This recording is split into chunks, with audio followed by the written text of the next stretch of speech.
Revenons sur notre exemple précédent où nous avons travaillé sur la table utilisateur en donnant la possibilité de créer, supprimer, modifier des utilisateurs. Nous avions nos deux scripts afficher utilisateur et liste utilisateur. Dans ces scripts, vous avez sûrement remarqué une répétition de code dans chacun de ces scripts. En effet, nous débutions chacun de ces scripts avec les mêmes instructions qui nous permettaient de nous connecter au serveur et à la base de données.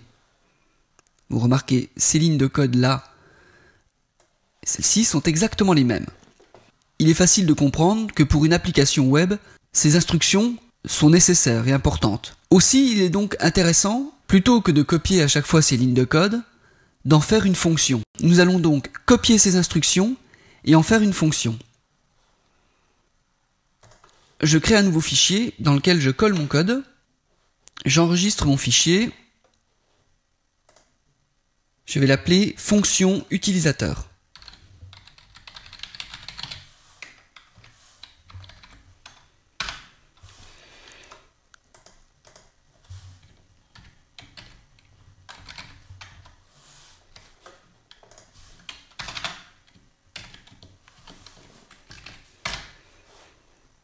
Je vais donc faire de ce bloc d'instructions une fonction que je vais appeler connexion. Cette fonction va prendre les 4 paramètres serveur, nom de serveur, mot de passe et nom de base. Donc je vais créer mon paramètre pserveur,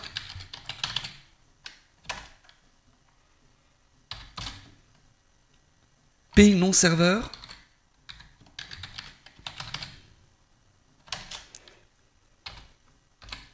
mot de passe,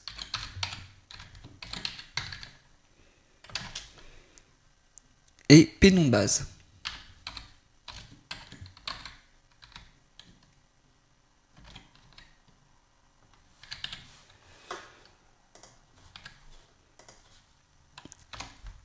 J'ai donc mes 4 paramètres et j'ouvre mon bloc d'instructions de ma fonction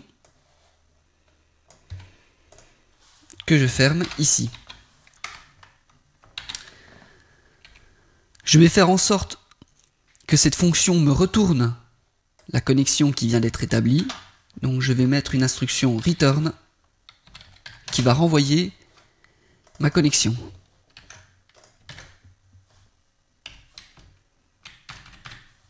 Je n'oublie pas de remplacer mes constantes par les paramètres reçus.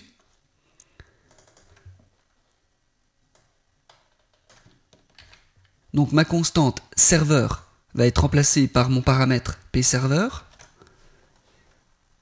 Idem pour nom de serveur.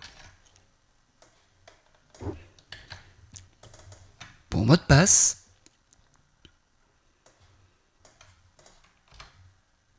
Et pour le nom de la base. Ma fonction connexion est donc dans un fichier PHP indépendant que j'ai appelé fonction utilisateur.php. Nous allons voir maintenant comment déclencher cette fonction, comment l'utiliser dans nos scripts liste utilisateur et afficher utilisateur.